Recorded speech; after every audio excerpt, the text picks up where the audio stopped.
going back to the lockdown though, and all the stuff that obviously you're missing out on, and you have to adapt, and you find different ways to entertain yourself. I mean, Jack, yourself, you've now got this feedback radio show on a Saturday. How's that for you to almost like get out your inner music mojo, if you like, and play stuff you love to other people?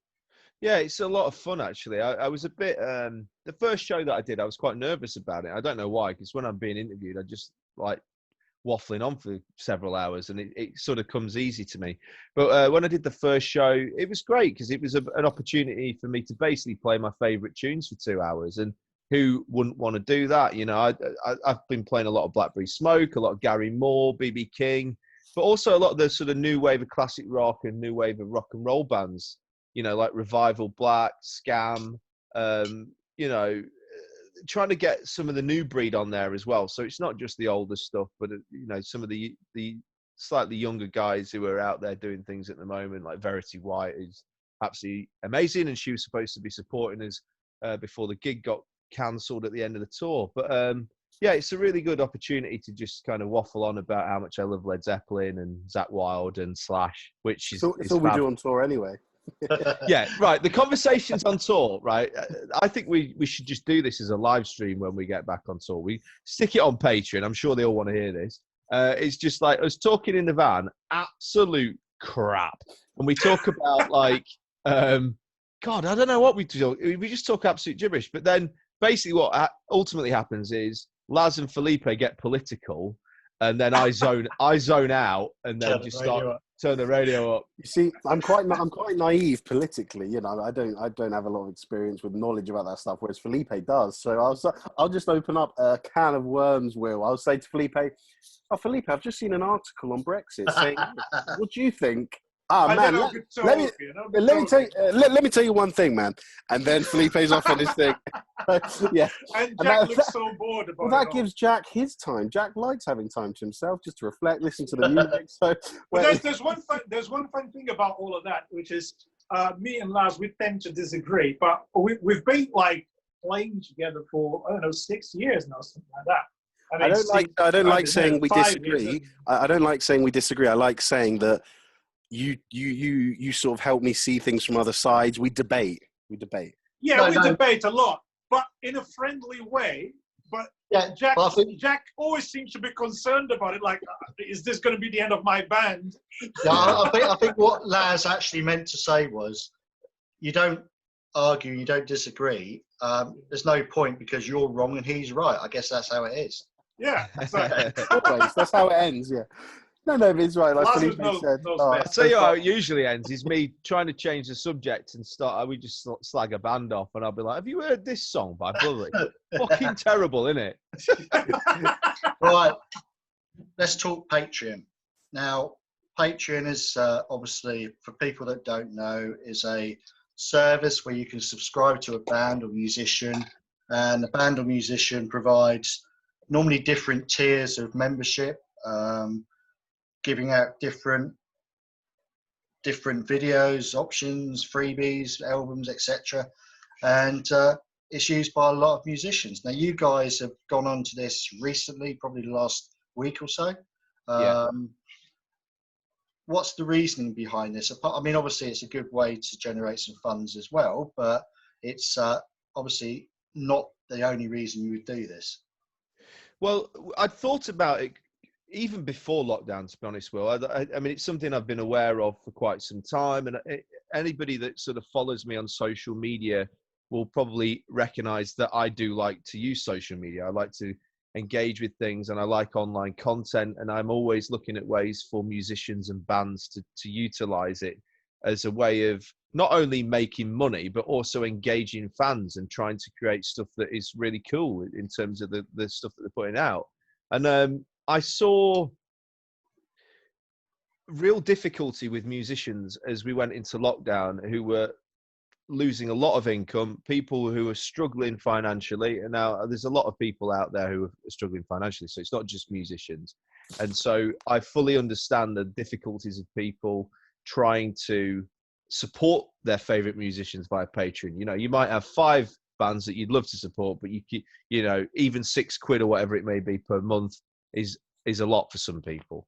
So I get that as well. But it was a way of trying to kind of learn from what I'd done with my Kickstarter campaign last year, which was to raise money for Who Feeds the Wolf. And I did a few things as part of that, which were, you know, like live streams, one-to-one gigs for people. I did a house party for somebody, and sign lyric sheets and all that sort of yeah, stuff. just take that stuff that people seem to really dig, but put it into a broader project that I can move forwards with.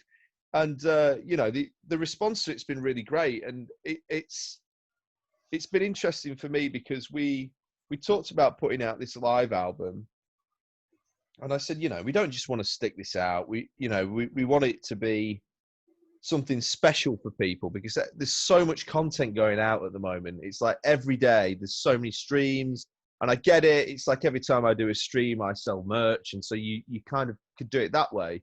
But actually putting up a Patreon thing where the people that have signed up to it, they're getting something special. They're getting a connection with the band that you can't really get anywhere else. And it doesn't mean I'm going to stop doing online streams. I still like to entertain people. I still like to, you know, this is a really tough moment and I want to share music and cheer people up that way. But by doing the Patreon thing, it means that we've got a platform to put out these special bass tutorials, the guitar tutorials. People can, for me, it's like, I'll tell you a story. When I was at school, I was forever setting up fan clubs. And I'm an artist as well. I used to do drawings and make T-shirts and everything for people. And I had a Teenage Mutant Ninja Turtles fan club. I had a Man United fan club at one point.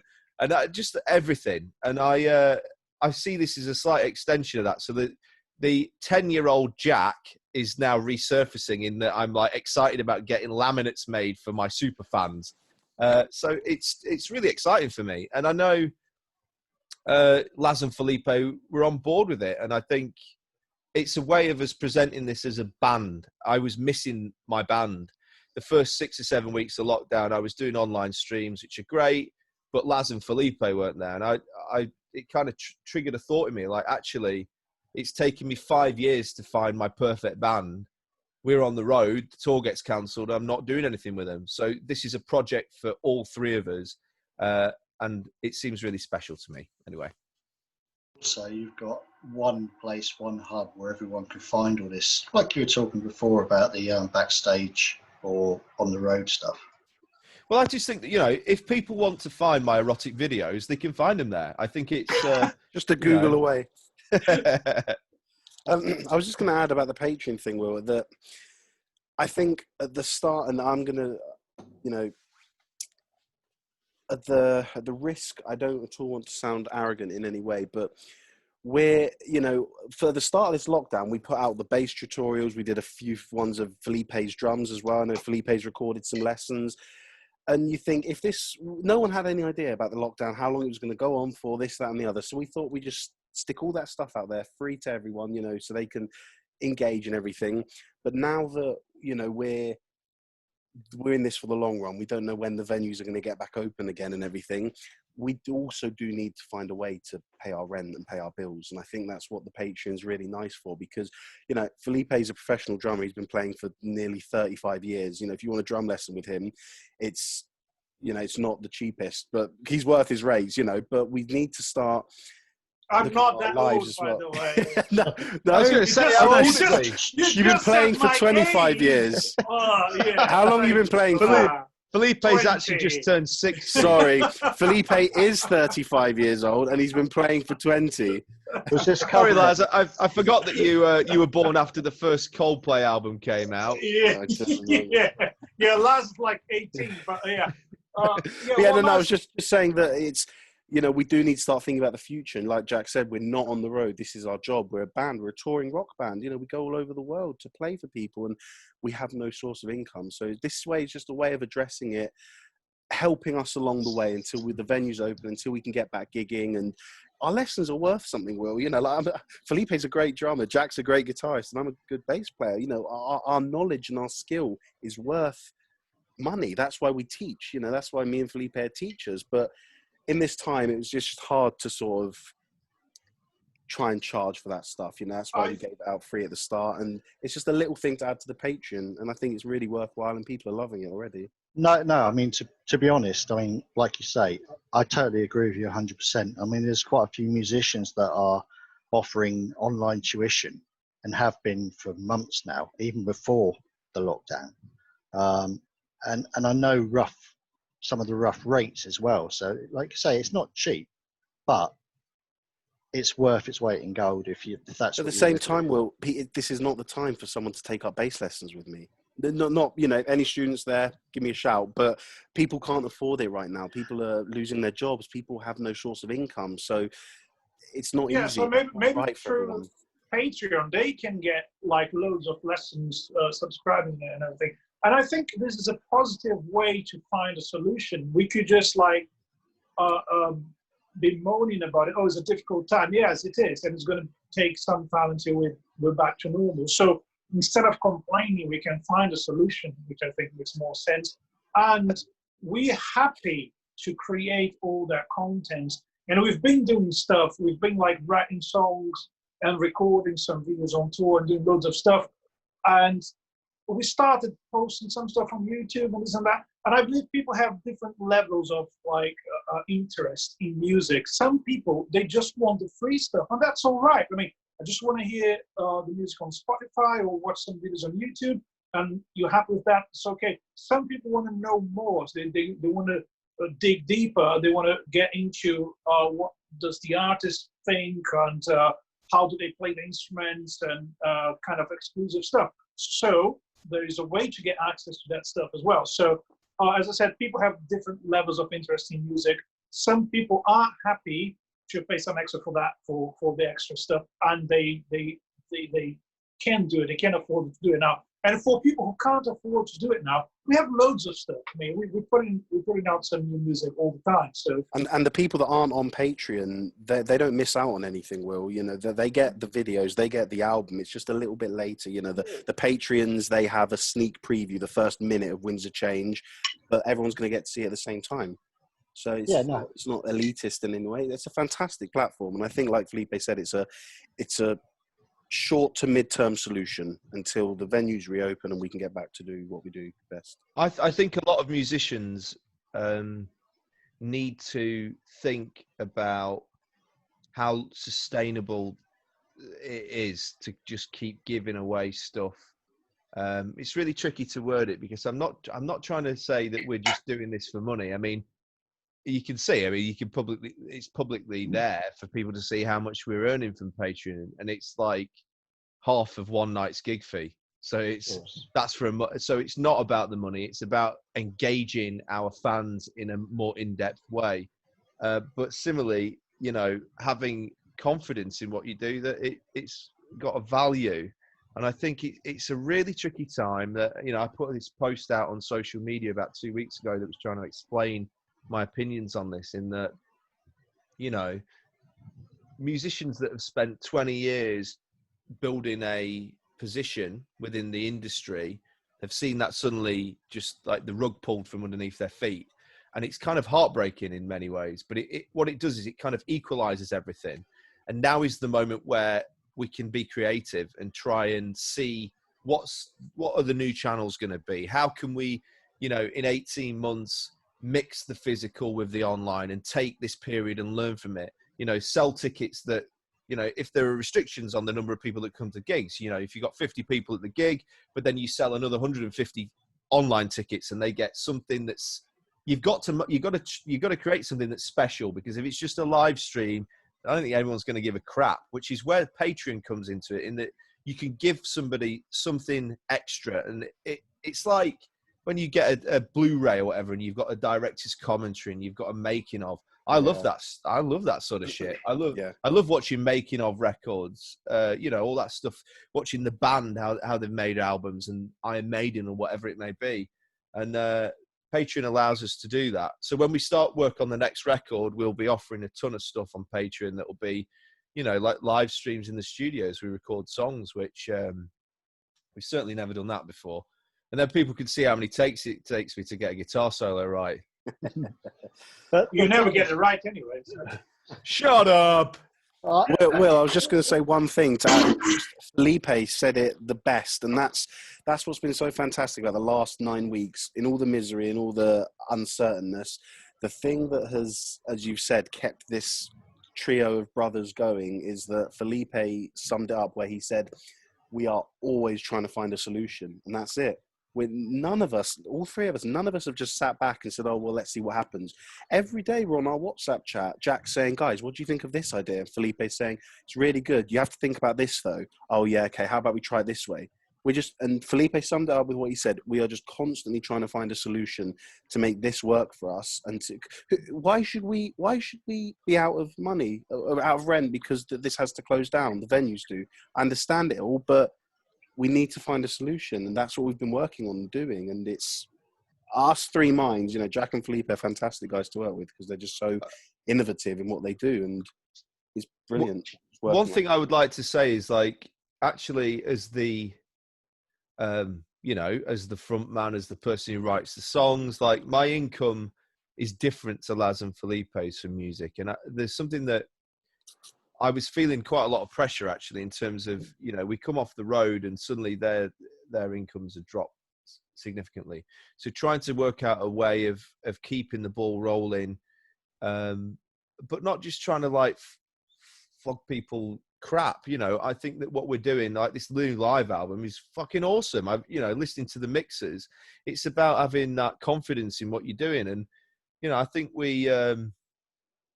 we've come up with a good way of doing it. But as Laz says, we're not trying to exclude anybody by doing Patreon.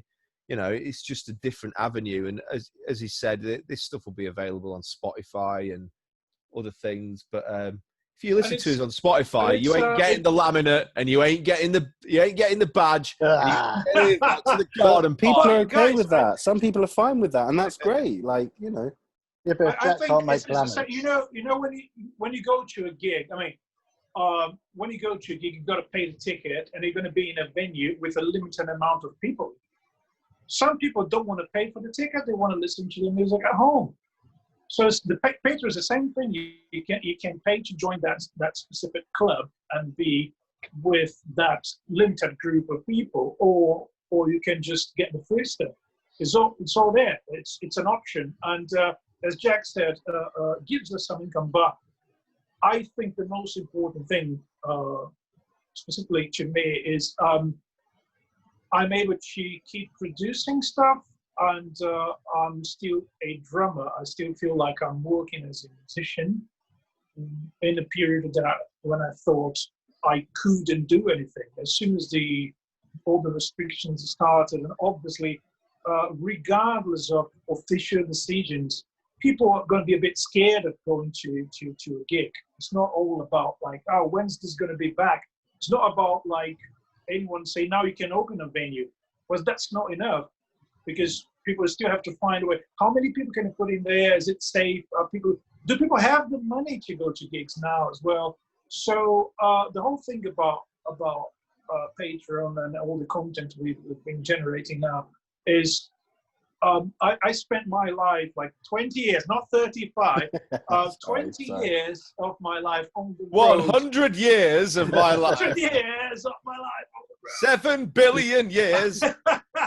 And it's funny because I talked to the guys the other day, and I realized that I never had 15 days out of the road, like not being touring or playing in the last 20 years. So when we stopped touring, it was like, okay, all right, what do normal people do on a Saturday night? I have no idea. How does Match it of work? the day.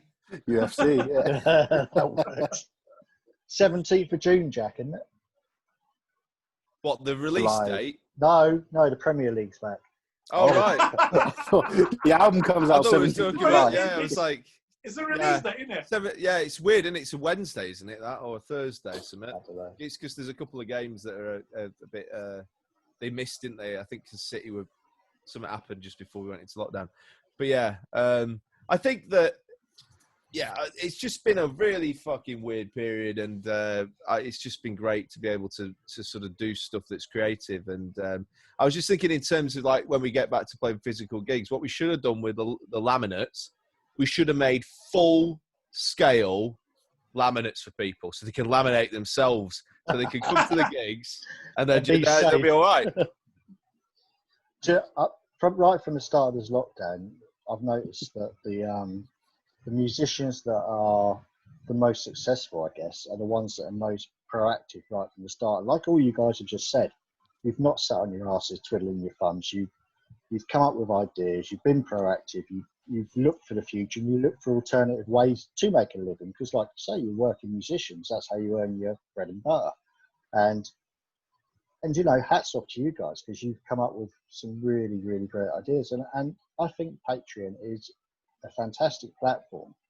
And I think it allows people, and it's probably the thing that fans and that most like, is to be able to interact directly with musicians and bands.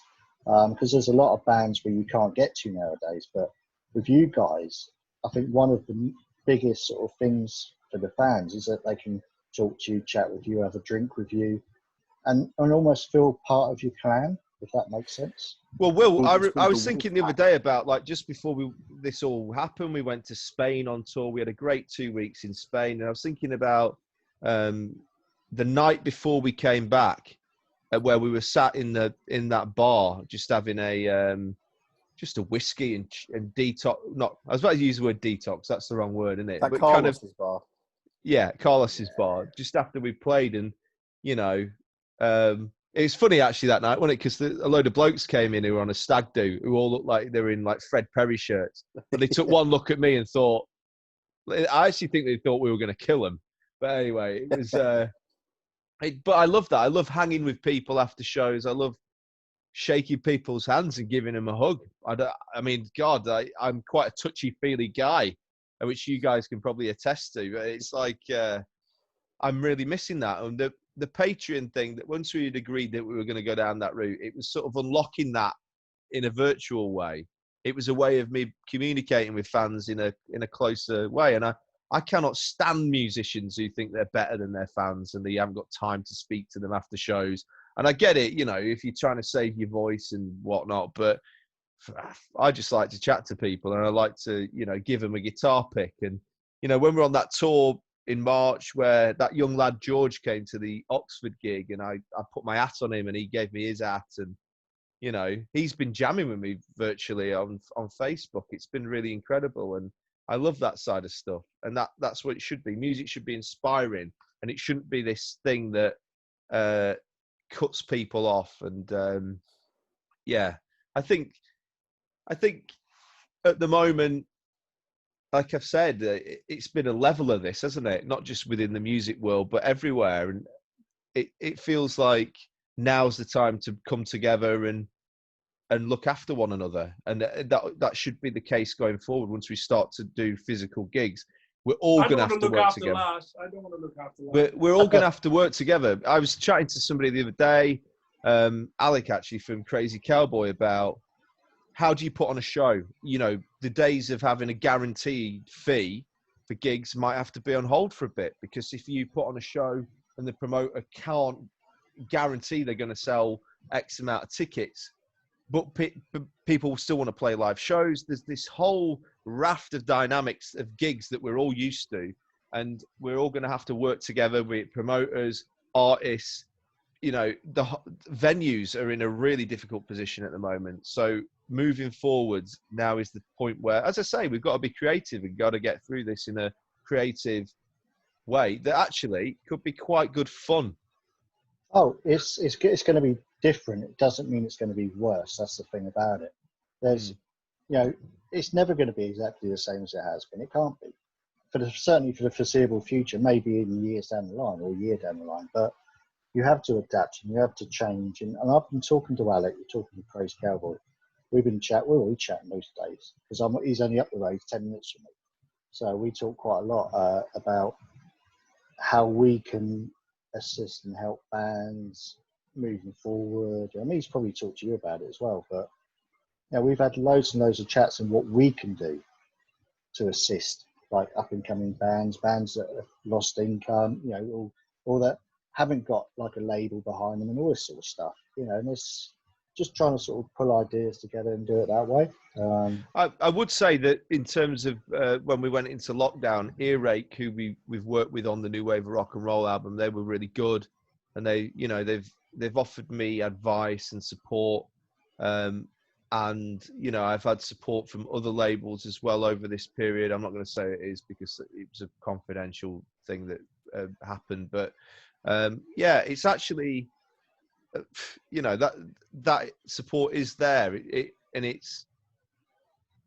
I think I offered some support to Ian from Gallows Circus the other day about a potential Kickstarter campaign he's going to set up, and I've been quite open with people that if they want to message me and have a word about stuff, I will give them advice. Some of these guys, they're not in their mid-30s. I've been around. Well, last thing we're 50, but if people want to chat, if they want to Skype me or whatever, 50, they can. This is 50-something here.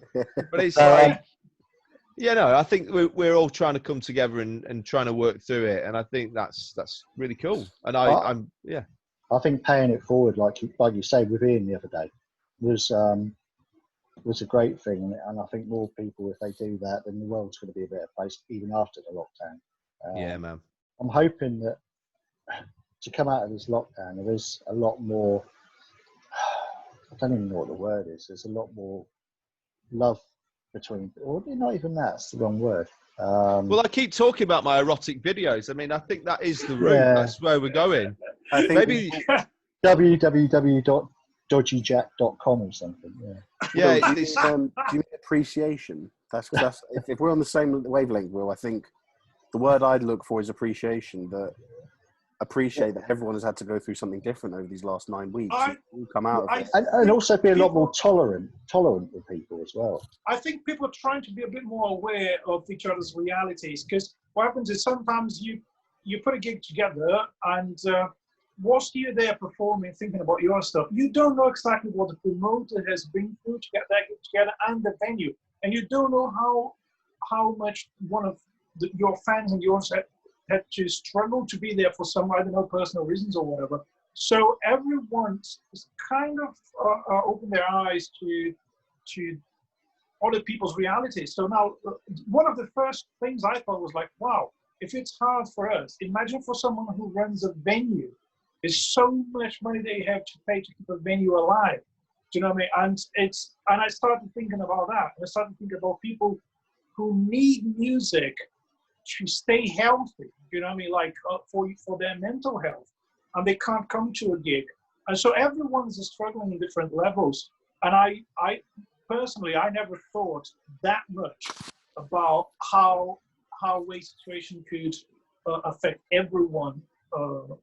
So it's kind of, I'm trying to understand what a gig means to a venue owner and a promoter and a fan and a musician and the merch guy and everyone. So it's good. I think when we all come together after this, we're gonna a lot more aware of each other. And yes, exactly. Yeah. Yeah.